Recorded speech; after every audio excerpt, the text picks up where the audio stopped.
Hey golf buddies, this is Jim. I just want to take a few minutes to show you the upgrades and the enhancements to the Marv-O-Matic spreadsheet, what we use to keep track of the scores and the payouts and quotas and all that.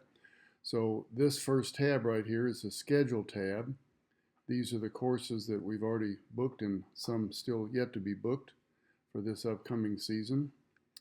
The next tab over is the weekly planner tab. This is where I put an X in a certain column, whether or not you're going to be available to play or not. So obviously everything's blank because I don't know your availability this year. But on this first column here, we have April 17th, and we have Weisinger for a course. We're going to play the Silver Tees. And there's 35 players.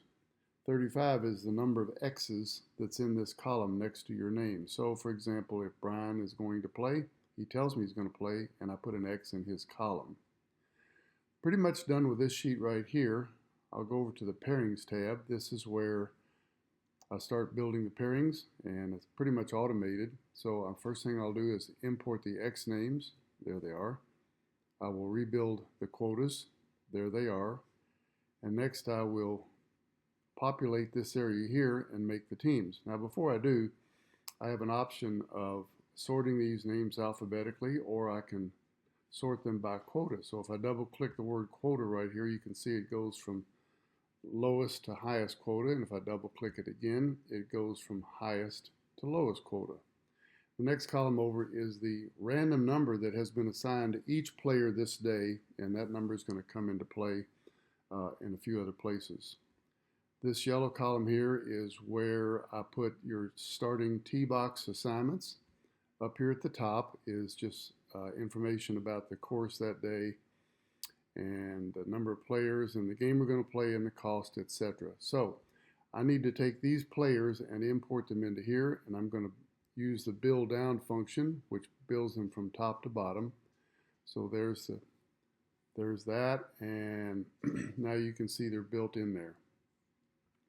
This colored column over here to the right, these are the total quotas for each team. So there's a 90, that's the total for Jim Allen, David Ruffray, David Dietz, and Al Jacobs. Now, up here is this open. That's Mr. Open, by the way. So we have to give him a quota. The program will decide his quota by doing this. It will be looking for the very best player in the lower quartile. So there are 35 players. A quartile has 9 players, so we count up from the bottom 9. And that 18 right there is the number that will be given to Mr. Open right there. All openings will have that same logic to be the highest number in the lower quartile. There's some other things I can do here. I can use the solver tool right here to get these quotas closer to each other to be more team balanced, if you will. Another thing I can do is I can double click this area right here, and this is the past pairs. So this is looking back over the entire last year to tell me who played with who how many times. So I'll demonstrate that on an easy one. Here's a 1 right here.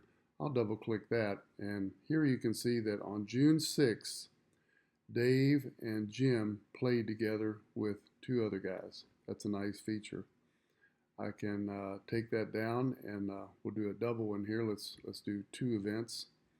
So here looks like Alan and Bob played together on June 6th, and Bob and Gary played together on May 30th.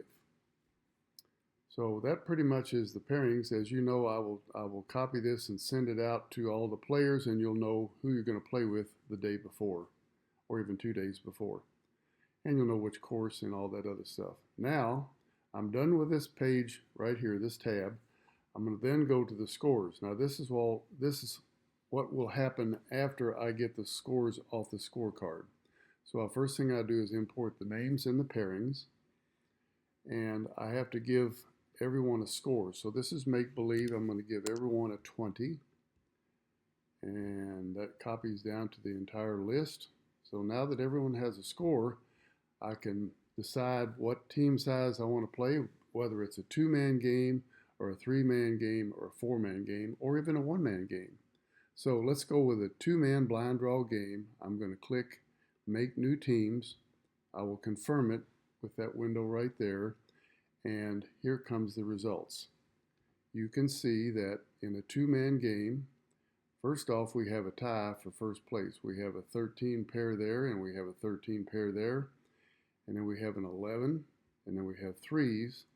Now here's another tie. Here's another 3, and there's some red letters, and let me explain what's going on there. This 3 is actually Buddy's score right here. He had a score of 20 on a quota of 14, so he was a +6. He's random player number 35, so we have to give him a partner. We have to give him a ghost, and the program will automatically seek out player number 1 for that day and grab their score. In this case, it's grabbing Tim's score, which is a -3, so therefore a +6 and a -3 gives Buddy a +3. Hope that's clear. Okay, the next thing I might demonstrate, let's just go for a 3-man blind draw game. So I just put a 3 right there. Let's make new teams and confirm it. And here comes the 3-man results. And so you can see that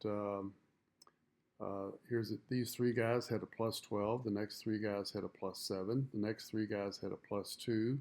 Next 3 guys had a -1. Here's these red characters again. Notice that it's number 34 and number 35. They're missing number 36. So we don't have a 36, but we do have a random player number 1. So how does this team here get a -3 score? Well, it's a total of David's score, which is a -4, and Paul's score, which is a +1, added to random player number 1, who scored 20 and had a 20 quota, and that was a 0. So therefore a 0 and a 1 and a -4 ends up with that team score being a -3. Again, I hope that's clear to you, but it's really neat the way that works, and it's totally random per day. It's not for the season, it's just for the day. If for some reason we need 2 ghost players or even 3 ghost players, the first ghost player always goes to random player number 1. If you need a second ghost player, it goes to random player number 2. And if you need a third ghost player, it goes to random player number 3. That's the way the scores are built for groups that are missing 1 or more players. So also on this tab here, this is the money tab right here. So we go through and we collect $35. We collect 35 players paying $10 a piece. That's $350, and we're going to pay that out as follows: $30 to the bank, and then we're going to pay some closest to whole. We're going to pay some low gross and some high plus, and that leaves us $290 to pay out to the winners in this game right here. Now, if it were an individual game, then it would be paid out as follows: $80 for first place, 60, 50, 40, 30, 20, 10. That's for an individual game. But in this case right here, in this example, we have a 3-man blind draw game. So we come down to the team game playouts, and it's still 35 players. It's still $350. You still have these miscellaneous payouts, leaving $300 to divide out among 4 teams. And this is a 3-man game, so we've decided to pay 120, 80, 60, and 40 out to the players who placed in first, second, third, or fourth place. And with 3 players, the first place team, each player gets $40. Second place team, each player gets $27, 20, and 13, and so on. So that is the scores tab. The next thing I do is I go to the rounds tab. And this is where I would confirm everything, because over here there's some action buttons. I would import the scores for this particular day, and I would complete the posting, and that puts everything into a permanent record. Also right here, this is where the money is reconciled. So we have a bank register, and you can see that with a fictitious round of $30 collected on week number 1, we have a bank balance of $30. notice that this NCAA and Super Bowl pot, we might, let's just say we're going to win $1,700. I'll put that there, and that brings our bank balance up. Another interesting thing on this particular tab is quota computation. So I'll demonstrate that. This is Al, and his 5 best scores out of his last 10 rounds are shown right here: 19, 17, 16, 15, 14. So his 19 was scored on August 15th. His 17 was scored on August 6th and on across. And of course that updates with every round I put in there. So that is the rounds tab. And all these other tabs is just reference information. I have past pairs for all of last year. That's where that data comes from. I have quota stats for every player that I can show the number of rounds they played in whatever time period. I have their minimum quota, the max quota, their average quota, and the standard deviation. And also have player stats. This would show me how many rounds they played, quotas, how much money they won in whatever period I asked it for, and how much money they won per round. I have a utility tab and other things that I just occasionally use, just spreadsheet, text entry kind of stuff. So I hope you've enjoyed this little tour of the Marv-O-Matic. If you have any questions whatsoever, I'd be glad to entertain them. You can send me an email, or you can just wait till you see me, ask me questions, and we can get them all answered. A very special thanks to Marv Parsons in Seattle, who is my brainchild behind this. I simply tell him what I want, and he writes the code, which is all of the math that goes on behind the screen that you see. And he has been just a real blessing to our golf league. And once again, thanks to Marv Parsons in Seattle. Looking forward to seeing you guys this summer. And stay warm, stay cool, and we'll see you in April at Weisinger. Bye-bye.